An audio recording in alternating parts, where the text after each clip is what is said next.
Safe in your body. I'm Victor Goenka. This conversation touches on anxiety, OCD, and recovery.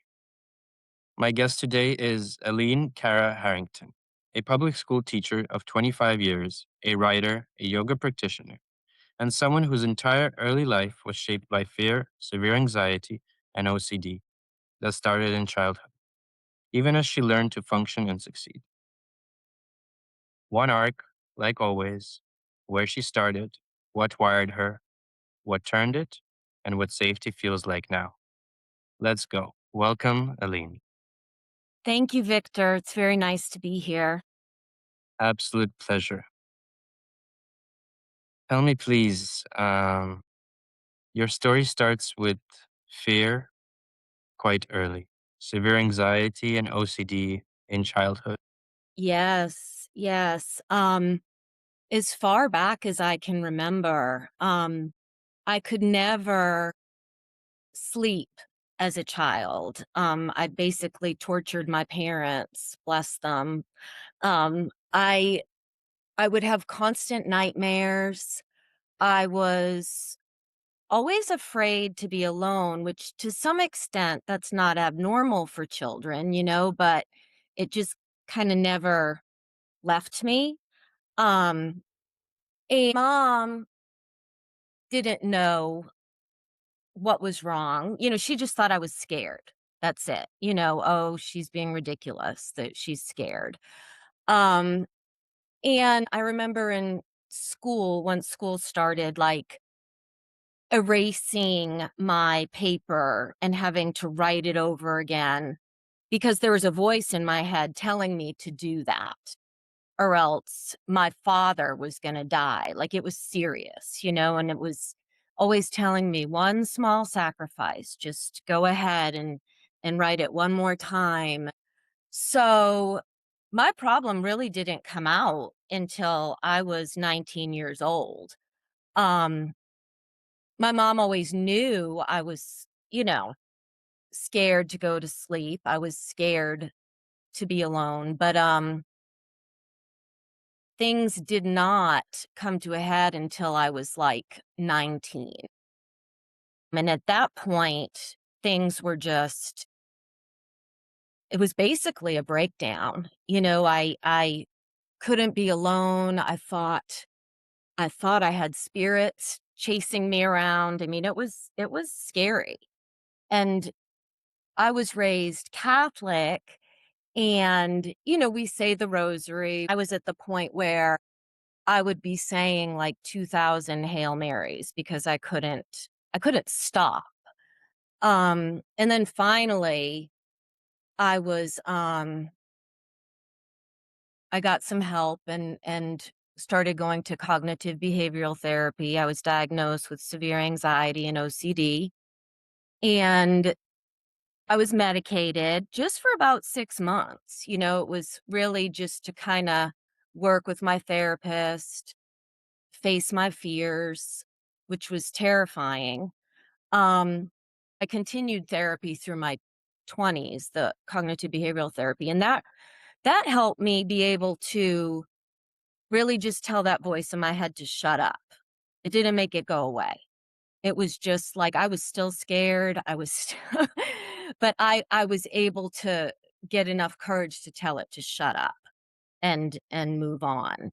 Um, Even though I was still scared.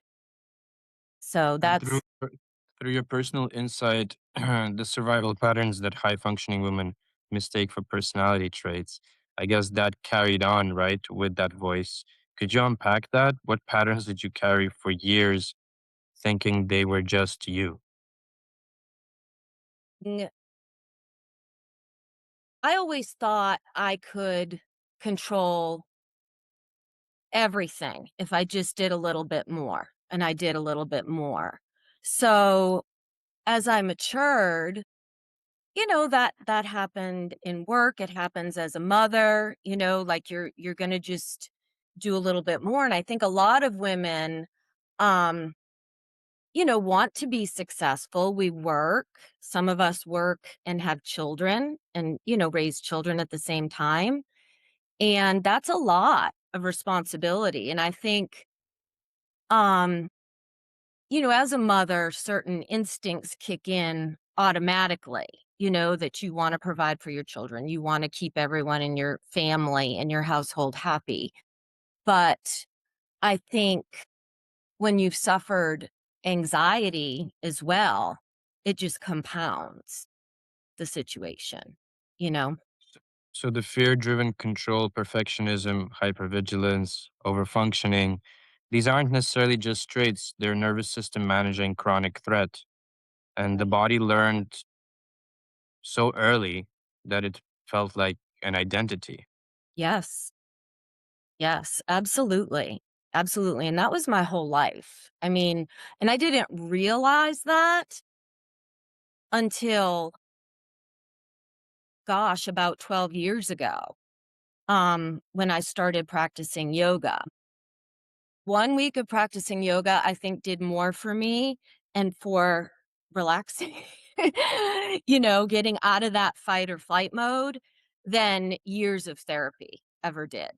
Um, and it was through yoga, my yoga practice, that I was able to realize that voice inside my head, it wasn't real. Like, I could get some distance from it. It wasn't really me. And yoga practice, focusing on my breath. It's a moving meditation, um, where with you're focusing on movement with each inhale and exhale, and that really allowed me to be present. And my yoga teacher was always bringing her students back in the middle of the class, asking us, "Where are you right now? What are you worried about? Come back. You're here. Be here." And that for me, I was always in my head and, in fight or flight mode in my head, you know? But that really, really helped me to learn how to be present and to learn that I'm not my thoughts. My thoughts create my reality. So it's been a long journey, um, a very long journey, but Yeah, being able to zoom out and allow those thoughts not to define you and observe them from a distance mhm, is a magical thing for anybody who's suffering from any kind of alignment, be it something severe like a cancer, or be it something like a voice. We tend to say that that's me, that is part of me, that is who I am. But as we start doing practices outside of therapy, for me, therapy is putting responsibility into someone else's hands. Yoga, breath work, kind of these new age or all day spiritual practices is more putting this responsibility into your hands. yes, A- And as you drive it through your being, through your understanding, that's where I believe the deeper healing and transformation actually happens. sure, sure, You yeah. also talk about how women learn to carry more than they were ever meant to carry alone. Where did your body learn that carrying it all by yourself was actually the safe option? Um, I've pretty much been in fight or flight mode most of my life, and I think a lot of people are. Um, what it had to do with me, with faith, with trusting God. Me personally, I've always believed in God, but my relationship has, done different turns and it's looked a different way. To stop and realize that the only person I can control is myself. I can control my breath. I can control what I put into my body. I can control what I say, but I can't control other people and I can't control the weather. I can't control my children. Um, all of that, I just have to do the best I can do. And I think that's something that was very liberating for me. And I have adult children now. Um, you wanna control them, and you can't. Parents can't do that. You have to let them be adults, and that's really hard to do, and I just had to put faith in that I'm okay, and I can breathe and get back to the present moment. That for me was huge, learning how to rely on the present moment, rely on the ability to really catch myself when I'm in my head and come back. And it's hard to do when you're in a situation that isn't going your way, you know? And yoga came about 12 years ago to Yes. your life. As a person living in fear that time or before, not as a practitioner, what was the first time it actually changed something in your body? The first real shift in your relationship with your own thoughts? Um,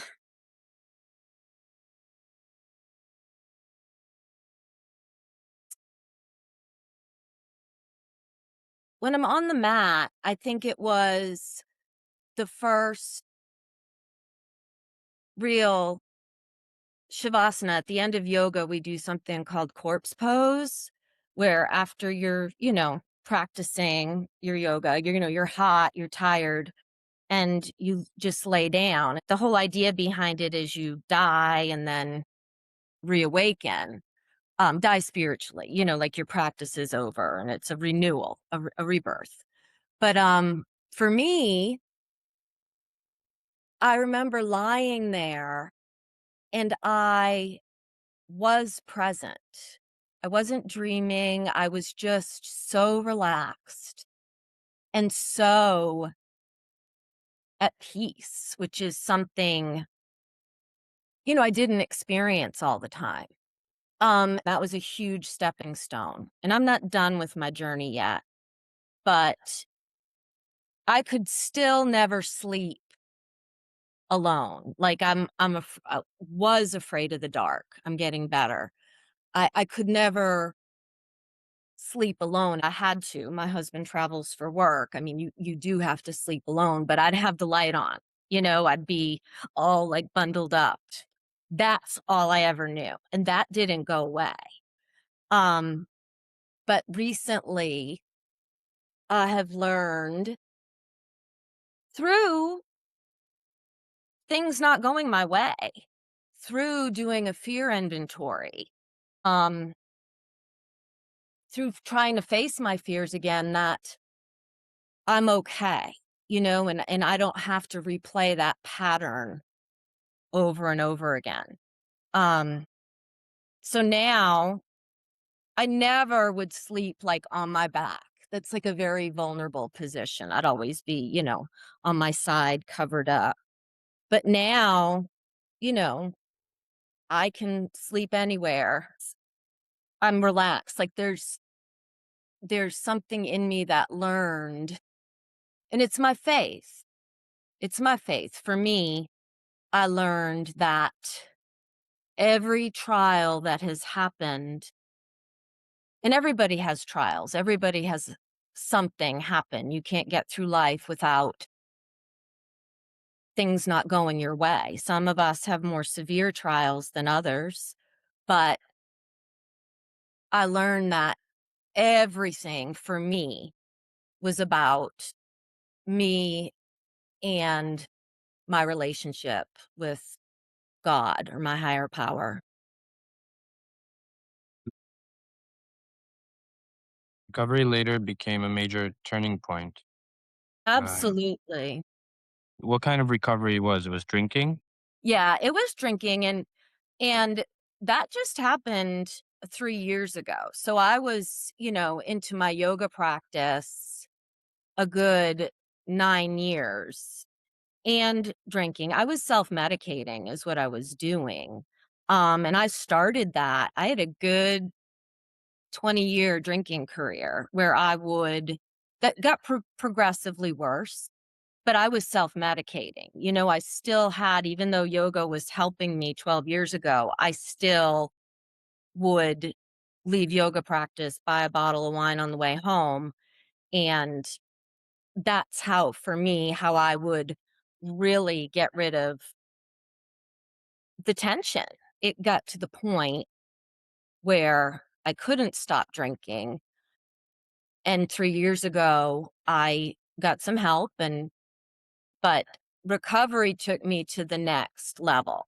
The whole premise behind, um, my program was, you find God, clean house, and serve others. So, cleaning house for me was really, like I said before, doing a fear inventory. And, and surrender is really the basis of it all, like, really surrendering, which is first you're surrendering your addiction, and then you learn once that's taken away that you can surrender other things. That's what I learned, that I could surrender my obsession to drink, and that could be taken away, and now I practice surrendering everything else that I can't, I still have. Started seeing the patterns as fear instead of personality, what really changed? What becomes possible when this is just who I am turns into this is fear I can work with? Everything, everything changed. Um, it's not change isn't always fun. Um, I've been teaching public school for 25 years. That's a hard job. The teacher absorbs, you're in charge of 25 kids, 25 parents. Um, you're in charge of snacks, coats, everything, every emotion in that classroom. And I absorbed all of that, all of the years, which all teachers do. It's pretty hard to go in and work with little ones or even bigger children, um, older children, and not do that. But for me, I got to a point, and it was just really this year, that I can't do it anymore. I guess I'm burnt out. But for me, I had a whole crisis this year because I can't I can't do that anymore. That's not the energy I want to absorb. I need to figure out what else I could do, you know? And I realized that my values. I teach public school, so it's not like I get to just do whatever I want, teach whatever I want, handle things however I want. Um, but I realized that my values were in direct conflict with my job. And I couldn't fake it anymore, because as an elementary school teacher, and lots of careers, it's not just my career, but when someone's disrespecting you, you can't raise your voice. You can't, um, now at school, like it's pretty hard. You're not allowed to send kids to the principal's office anymore. They get away with a whole lot more. It's a very disrespectful culture, um, here in the States, as far as I'm concerned. Um, but for me, I can't just smile through it anymore and be like, "That's okay. I worked so hard." Was I'm gonna work. I have 5 more years left, or 6 more years, and get my full retirement. And, I don't know that that's gonna happen now, and that's okay, whereas that thought never would have entered my mind, that I could do something different, that there's another way to live my life, and that's what I think my yoga practice, what I've learned about myself in recovery, um, what it's all taught me that there's more than one way to live a meaningful life. And and it's okay to do something that other people might think you're crazy for doing, you know? How do you know in your body that you're safe right now? I feel like more aligned with God than I've ever been. I feel like I'm being led, and I have a happiness that I've never felt my entire life. And school got out like May 20th or so, and so I have the summers off, and I have been writing and creating, and it's been this outlet, and I've been so happy, and I've not been this happy and this excited to get up in the morning and to get busy. I've never experienced it. I couldn't imagine my life being like this. And I'm a pretty happy person. I mean, even while I was actively drinking, I've never been a negative person. I've always been, look at the bright side. It's going to be okay. Um Alongside my yoga, I started studying or listening to, positive mindset, Louise Hay, Dr. Wayne Dyer, change your thoughts, change your reality. I started practicing that. And that really got me through school, all these years, but I couldn't do that anymore either this year. That's the other, I can't do any of it. Everything that got me through, I can't do it. I'm trying And when really. and when the old fear patterns show up now, what do you do differently than the woman who thought they were just her personality? um I'm in process, but I'm trying to create a plan B. So I'm just going to keep on going. Just one step at a time. That's what I do differently. That I actually am taking action, and if it leads somewhere, fine. If it doesn't, fine. But I'm taking steps to change my life. And that's something that I feel like for me, I learned in recovery as well, but now I'm applying it. Um, the idea that spirituality is action. Like you have to take action, you have to do something. And that's what I'm doing. I'm taking action. And that's what's different. I'm not just sitting in my thoughts, being afraid or letting anything take over. I'm saying, okay, well, this is what I'm going to do. And I do it. If When that you makes talk sense. about internal safety as the destination, what does internal safety actually feel like in your body on an ordinary day that chronic fear Yeah. never left, never let you have? Yeah. Well, I'll tell you something. I've been sleeping more than I've ever slept in my life. I'm exhausted, and my body's exhausted, and I've done a lot. Like worrying is exhausting, anxiety is exhausting. But I feel at peace. That's what it feels like. I feel I'm happy if, you know, doing nothing. I don't have to be entertained.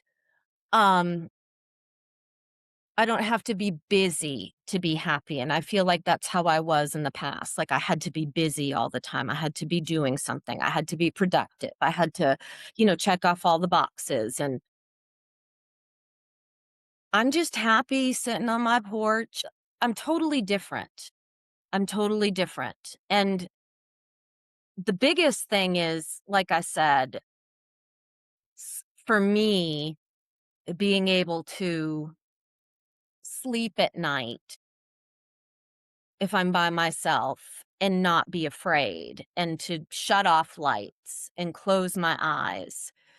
Um, that's a piece and knowing I'm gonna be okay. Yeah. That's something that I've never felt before, and it's beautiful. It's a beautiful thing. And to someone listening who is a high functioning woman who's certain of her anxiety, her control, Mhm. her carrying it all is just her personality, what's the first move towards seeing it might be instead of living in fear, something she can actually work with? Um, I think identifying the fear, you know, and I think that's our human nature too, to think the worst, catastrophic thinking, but to write it down. Well, what's gonna happen? Write it down. What's gonna happen? And that for me, pen to paper, that's huge, something happens. So I would say write down those fears, give them a place. And then if you pray over it and put it put it away, burn the paper, do something so that you're giving it back to the universe, you're giving it back to God, however you want to think about it. But pen to paper, writing down those fears, that catastrophic thinking, and acknowledging it for what it is, because when you put pen to paper and you're reading it to yourself, it's pretty ridiculous what you can think is going to happen. But when it's in your head, it just keeps going. People say journaling's healing, same idea, but it's really stopping that spiraling pattern in your head. It's giving it a place. It's acknowledging it, and then it's letting it go. It's giving it back to God or back to the universe. For for the woman who feels like she's carrying everything alone, what would you want to share with that woman? What do you want her to maybe understand from your personal experience? That you're never carrying anything alone. That the power of, you know, what I call God, other people might call the spirit of the universe, it's a miracle that lives inside us. And we can just surrender and allow it to carry us. And it gives more strength than you could ever imagine. And sometimes when things are incredibly difficult, but learning how to breathe, learning how to get present, get back to your breath. There are lots of recorded meditations out there that you can listen to that, just walk you through breathing. And that, you know, is how we can connect, I think, by getting present, getting out of, worrying about the past or worrying about the future.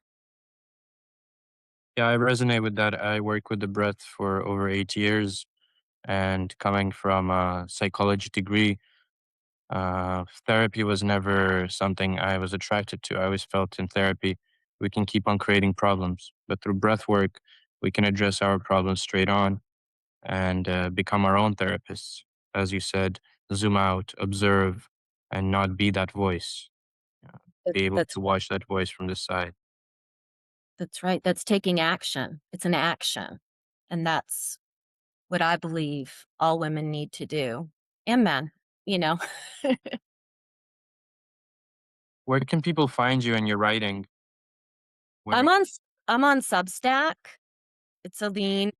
and your Instagram, Aline.Kara.Harrington, correct? Yes. Yes, and my Substack link is on there too. Cool. So I'm gonna link those in the show notes. Thank Thank you. you very much for this conversation. I think it's really deep and useful, especially hearing your journey. And I'm really passionate in hearing how the more conscious practices after years and years of therapy have really drawn the line for you in terms of what works and what doesn't. Yes, absolutely. Absolutely. If your mind is loud and your body never quite settles, that's the work I do inside BreathX Collective and one on one with a few people at a time. Links are also in the show notes. This was Feel Safe in Your Body.